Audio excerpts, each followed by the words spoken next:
Allan Titford discovered a new use for the old macrocarpa logs on his farm this morning.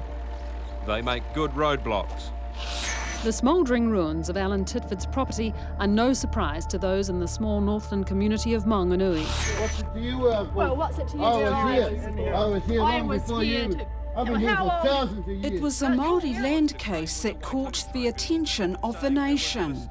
We were seen to be radicals, terrorists, or there was all sorts of labels put on us. One Pākehā farmer, Allan Titford, versus a tribe of what he called greedy Māori. I think that in some cases around the country now, some of these people are getting away with too much.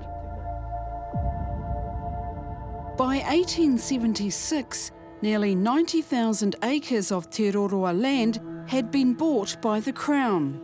However, Te Roroa disputed the inclusion of the Urupa reserves and the lake in the sale, arguing there'd been a mistake in the original survey.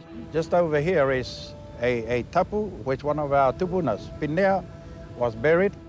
In 1986, when Allan Titford purchased the farm on which the lake and the Urupa was situated, the century-long dispute was still unresolved. So Te Roroa laid a Waitangi tribunal claim on the land. The following year, when Allan Titford made plans to subdivide the land for a housing development, Te Roroa decided to move in.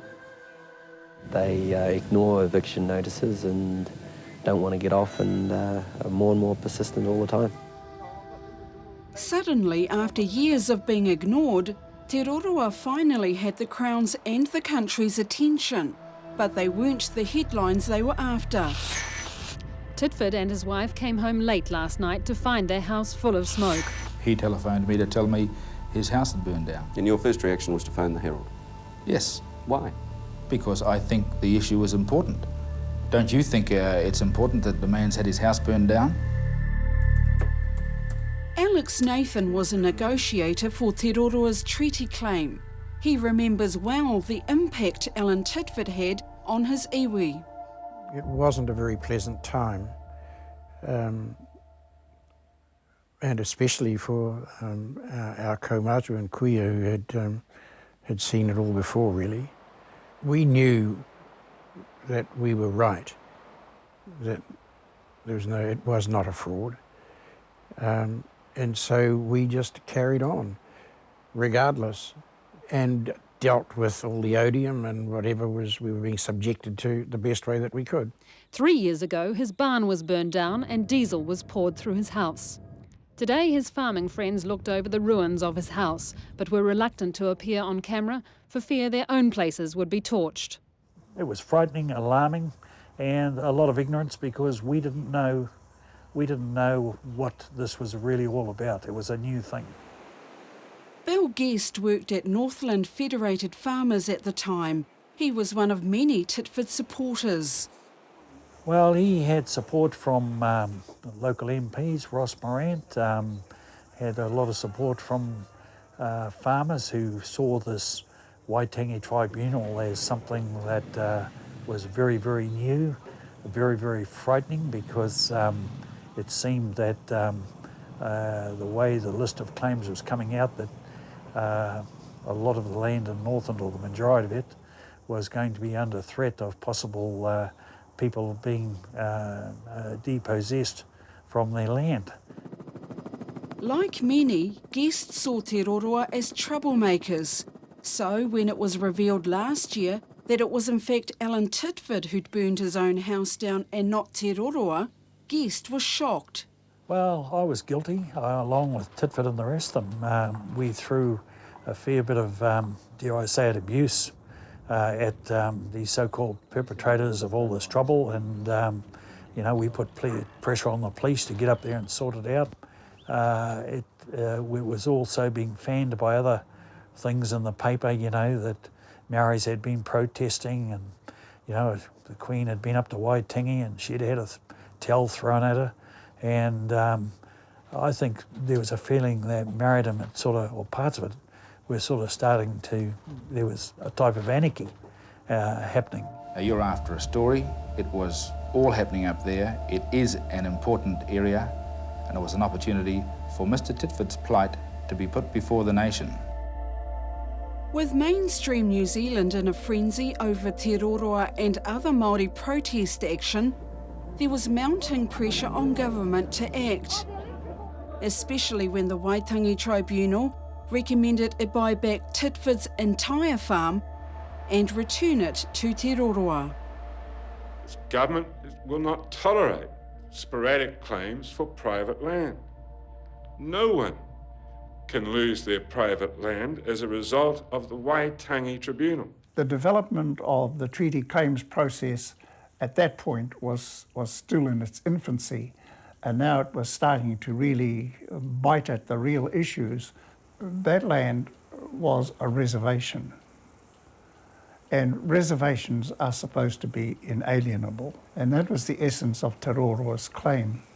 Now, what would have happened there under the existing rules at the time is that the Crown would have bought that, just the reserve, and handed it back to Te Roroa, and Titford would have kept the rest of the farm. But that's not what happened.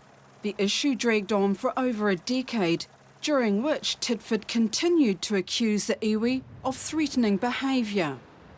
The downstream effect of that was that the government of the day was spooked into passing legislation that Māori could not make a claim on land that was in private ownership.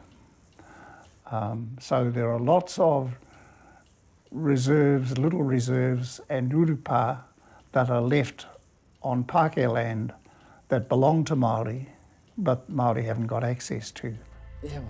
Under a national government in 1995, after rejecting numerous offers, Allan Titford finally sold his farm to the Crown for 5 times more than what he'd paid. Because he kicked up such a fuss, there was such a fuss in the press, all the Pākehās in New Zealand, because of that pro-press, were lined up with Titford, and politically the government had no option but to buy the whole of Titford's land. So it actually cost more. So that was a mistake on the government's part. It should have just ruled, this land was stolen and put into your title, it should be taken out of your title, and we will compensate you for that. But instead, Titford managed to make a huge profit out of the government of $3 million for his land. Well, I suppose that was inevitable with the amount of publicity that the whole thing had been given, that whole situation had been given. He was constantly making a noise, basically, and I suppose they had to do something to make him go away, and so they paid him out handsomely.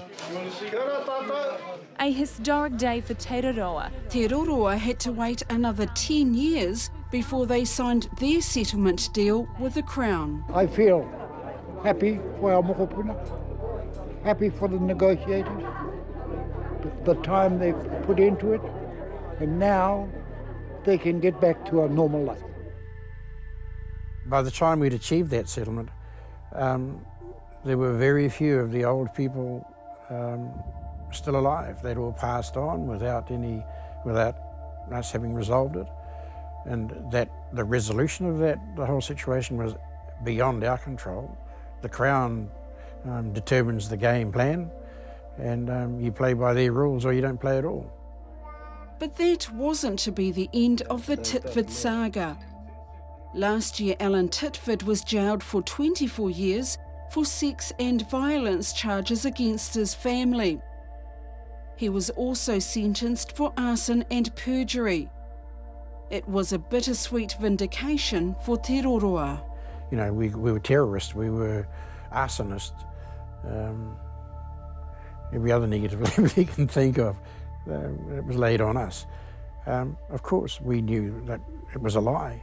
It was a lie, but nobody would believe us back then because we were seen to be the nasties of the piece. So how was someone like Allan Titford able to influence public perception and ultimately change the law? And who else was working to discredit the treaty claims of Te Roroa and other iwi. We examine their agenda and what they're doing now in part 2 of this story.